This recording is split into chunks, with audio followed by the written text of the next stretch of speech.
Myself, Dr. Mamta Sharma, Associate Professor Political Science, government college Berod. विद्यार्थियों, BA part third के अंतर्गत हम international relations के अंतर्गत कोल्ड वार को समझ रहे हैं। पूर्व के वीडियो में हमने कोल्ड वार के 2 चरणों की बात की थी। आज के इस वीडियो में हम शीत युद्ध के विस्तार के तृतीय चरण की बात करेंगे, जो कि 1953 से 1958 तक चला। शीत युद्ध के विस्तार के तृतीय चरण के अंतर्गत इस काल में अमेरिका और सोवियत संघ के नेतृत्व में बहुत अधिक परिवर्तन आया और यह आशा की जाने लगी कि शीत युद्ध की उष्णता में ठंडापन आ गया।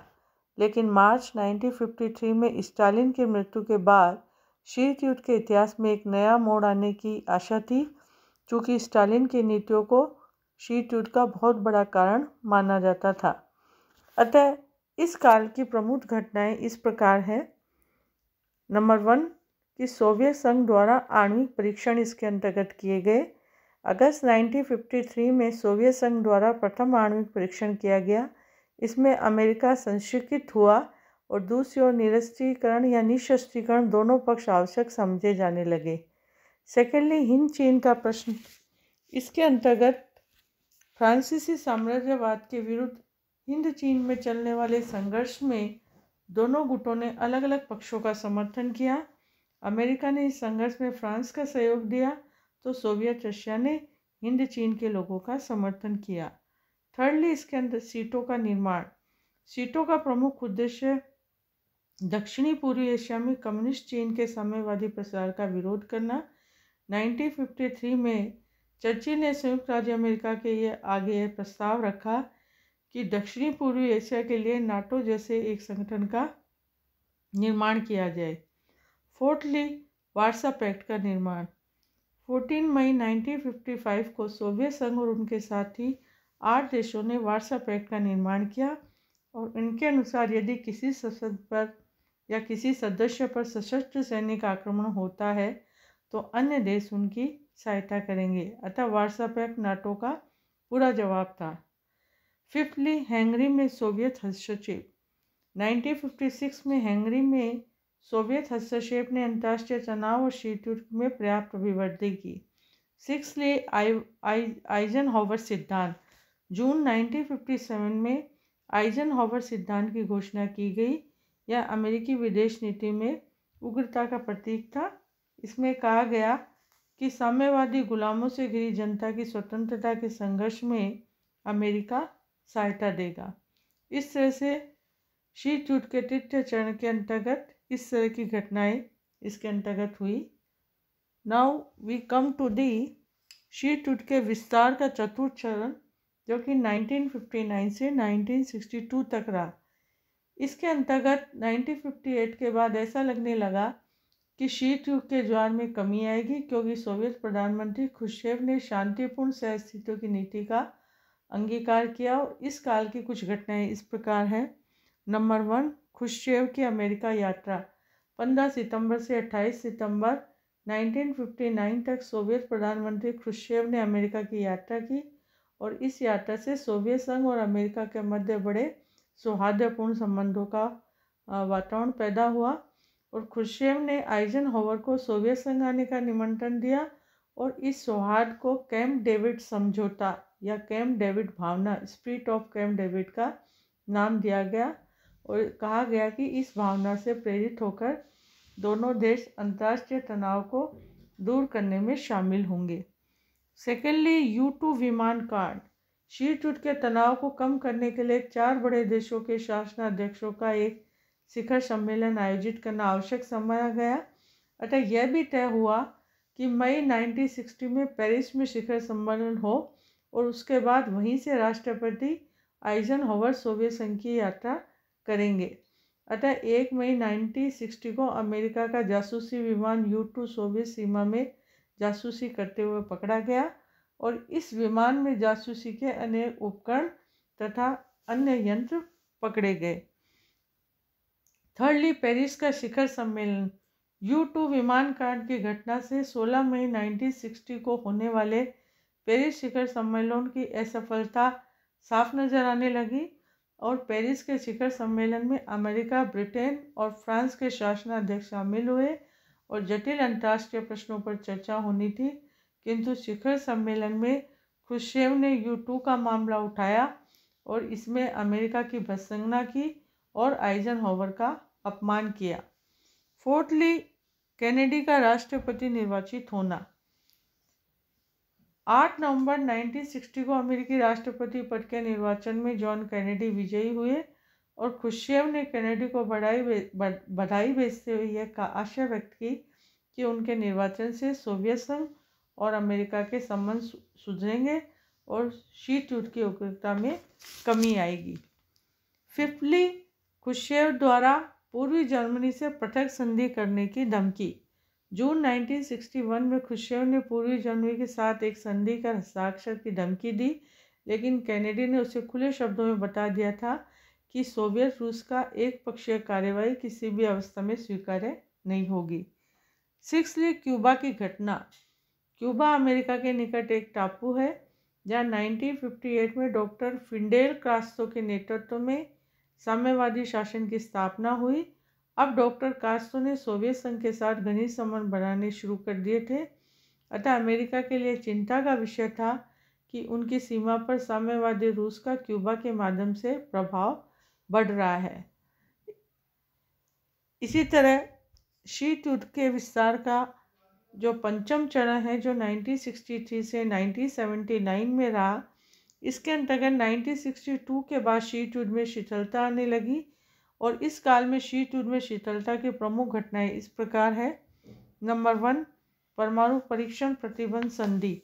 25 जुलाई 1963 को ब्रिटेन सहित दोनों देशों ने मॉस्को में वायुमंडल, बाह्य अंतरिक्ष और समुद्र में अणु परीक्षणों पर प्रतिबंध लगाने वाली एक संधि पर हस्ताक्षर किए और 26 जुलाई 1963 को अमेरिकी जनता के नाम अपने एक भाषण में कैनेडी ने इस संधि को शीत युद्ध की समाप्ति की दिशा और युगों से विश्व शांति की दिशा में किए जाने वाले प्रयत्नों के मार्ग में एक ऐतिहासिक चिन्ह बताया।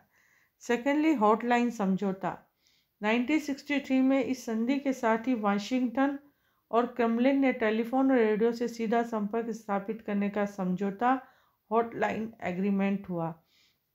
इस संपर्क का उद्देश्य महत्वपूर्ण अंतर्राष्ट्रीय संकट के समय दोनों महाशक्तियों में सीधा संपर्क स्थापित करके भूल अथवा आकस्मिक दुर्घटना से छिड़ने वाले युद्ध में संकट का निवारण करना था। थर्डली, इसके अंदर परमाणु अप्रसार संधि की बात भी कही गई और 1968 में सोवियत संघ, अमेरिका और ब्रिटेन ने मिलकर अन्य देशों के साथ परमाणु अप्रसार संधि पर हस्ताक्षर किए। फोर्थली, मॉस्को बोन समझौता हुआ। 1970 में यह समझौता हुआ और इसमें शीत युद्ध की जड़ों को ही समाप्त कर दिया। फिफ्थली, बर्लिन समझौता हुआ।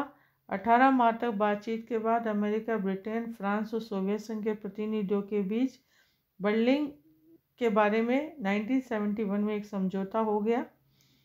सिक्सथली, यूरोपीय 2 जर्मन राज्यों का सिद्धांत हुआ और बड़े राष्ट्रों के मध्य बर्लिन पर जो समझौता हुआ उसके कारण शीत युद्ध की उग्रता में कमी नहीं रही। इससे पूर्वी पश्चिमी जर्मनी के मध्य सामान्य संबंध करने की दिशा में निर्देश दिए गए। सेवनथली, यूरोपीय सुरक्षा सम्मेलन। 3 से 6 जुलाई 1973 तक फिनलैंड की राजधानी हेलसिंकी में यूरोपीय सुरक्षा सम्मेलन आयोजित किया गया और इस सम्मेलन में यूरोप के 35 राज्यों के विदेश मंत्रियों ने भाग लिया। एटली, द्वितीय यूरोपीय सुरक्षा सम्मेलन।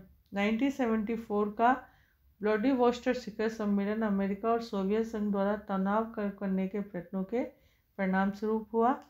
और लास्टली, इसके अंतर्गत तृतीय यूरोपीय सुरक्षा सम्मेलन भी शामिल हुआ।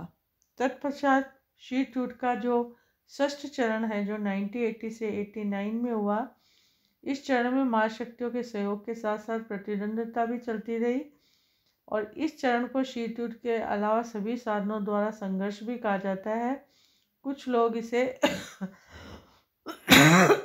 द सेकेंड कोल्ड वार अर्थात न्यू कोल्ड वार भी कहते हैं। इससे शीत युद्ध के 6 चरणों की बात हमने की। तत्पश्चात हम देखेंगे कि impact of cold war on international politics, कि अंतर्राष्ट्रीय राजनीति पर शीत युद्ध का क्या इम्पैक्ट पड़ा और विश्व राजनीति को शीत युद्ध ने किस तरह से प्रभावित किया। इसके अंतर्गत हमने कई बातों को शामिल किया। नंबर 1, इसका इम्पैक्ट ये रहा कि विश्व को 2 गुटों में विभाजित होना पड़ा। अतः शीत युद्ध के कारण विश्व राजनीति का स्वरूप द्विपक्षीय हो गया, बाइपोलर बन गया और संयुक्त राज्य अमेरिका और सोवियत संघ 2 पृथक पृथक गुटों का नेतृत्व करने लगे। अब विश्व की समस्याओं को इसी गुटबंदी के आधार पर आंका जाने लगा। सेकेंडली, आतंक और अविश्वास के दायरे में विस्तार। शीत युद्ध ने राष्ट्रों को भयभीत किया और आतंक और अविश्वास का दायरा बढ़ाने लगे। अमेरिका और सोवियत संघ के मतभेदों के कारण अंतर्राष्ट्रीय संबंधों में गहरे तनाव, वैमनस्य, प्रतिस्पर्धा और अविश्वास की स्थिति आ गई। थर्डली, आणविक युद्ध की संभावना का भय। 1945 में आणविक शस्त्र का प्रयोग किया गया। शीत युद्ध के वातावरण में यह महसूस किया जाने लगा कि अगला युद्ध भयंकर आणविक युद्ध होगा। फोर्थली, सैनिक संधियों एवं सैनिक संगठनों का बाहुल। इसके अंतर्गत शीत युद्ध ने विश्व की सैनिक संधियों एवं सैनिक गठबंधनों को जन्म दिया। नाटो, सीटो, सेंटो और वार्सा पैक्ट जैसे सैनिक गठबंधनों का प्रादुर्भाव शीत युद्ध का ही परिणाम है। फिफ्थली, सशस्त्रीकरण की अविरल प्रतिस्पर्धा। इसके अंतर्गत देखा गया कि शीत युद्ध ने सशस्त्रीकरण की होड़ को बढ़ावा दिया और जिसके कारण विश्व शांति और निशस्त्रीकरण की योजनाएं धूमिल हो गई। 6, अंतर्राष्ट्रीय राजनीति का यांत्रिकरण किया गया। अतः शीत युद्ध का स्पष्ट अर्थ यह लिया कि विश्व 2 भागों में विभक्त है, एक खेमा देवताओं का और दूसरा दानवों का, और उनके इस दृष्टिकोण का जहाँ तक विकास हुआ कि जो इसके साथ नहीं है वह हमारा विरोधी है, और ये अंतर्राष्ट्रीय का एकदम मैकेनिज्म व्यू हो गया। 7थली, इसके अंतर्गत अंतर्राष्ट्रीय राजनीति में सैनिक दृष्टिकोण का पोषण होने लगा। शीत युद्ध ने अंतर्राष्ट्रीय राजनीति में मिलिट्री आउटलुक का जन्म दिया और अब शांति की बात करना भी संदेहास्पद लगने लगा। 8, संयुक्त राष्ट्र संघ का पंगु करना। अतः शीत युद्ध के कारण संयुक्त राष्ट्र जैसे विश्व संगठन के कार्यों में भी अवरोध उत्पन्न हुआ और महाशक्तियों में परस्पर विरोधी दृष्टिकोण के कारण संघ कोई कठोर कार्यवाही नहीं कर पाया। 9, सुरक्षा परिषद को लकवा लग जाना। शीत युद्ध के कारण सुरक्षा परिषद को लकवा लग गया। The security council war almost paralyse. सुरक्षा परिषद जैसी संस्था जिनके कंधों पर अंतर्राष्ट्रीय शांति और सुरक्षा स्थापित करने का भार था, सोवियत संघ और अमेरिका के पूर्व और पश्चिम के संघर्ष का अखाड़ा बन गया। 10, मानवीय कल्याण के कार्यक्रमों की उपेक्षा। शीत युद्ध के कारण विश्व राजनीति का केंद्रीय बिंदु सुरक्षा की समस्या तक ही सीमित रह गया और मानव कल्याण से संबंधित कई महत्वपूर्ण कार्यों का स्वरूप गौण हो गया। अतः शीत युद्ध के कारण तीसरी दुनिया के विकासशील देशों की भूखमरी, बीमारी, बेरोजगारी, अशिक्षा और आदि समस्याओं का उचित निदान संभव नहीं हो सका, क्योंकि महाशक्तियों का दृष्टिकोण मुख्यतः पावर पॉलिटिक्स तक ही सीमित था। अतः उपयुक्त सभी परिणाम शीत युद्ध के नकारात्मक परिणाम कहे जाते हैं, परंतु शीत युद्ध के विश्व राजनीति पर कुछ सकारात्मक प्रभाव भी पड़े, जो इस प्रकार है। शीत युद्ध के कारण गुटनिरपेक्ष आंदोलन को प्रोत्साहन मिला और तीसरी दुनिया के राष्ट्रों को उपनिवेशवाद से सही मायने में मुक्ति मिली। सेकेंडली, शीत युद्ध के कारण शांतिपूर्ण सहअस्तित्व को प्रोत्साहन मिला। थर्डली, शीत युद्ध के कारण तकनीकी और उन्नति, खासतौर से आणविक शक्ति के विकास में तीव्रता आई। चतुर्थ, संयुक्त राष्ट्र संघ में निर्णय शक्ति सुरक्षा परिषद के बजाय महासभा को हस्तांतरित हो गई और शीत युद्ध से शक्ति संतुलन की स्थापना हुई। Then lastly, techniques of cold war. शीत युद्ध के विशिष्ट साधन क्या थे?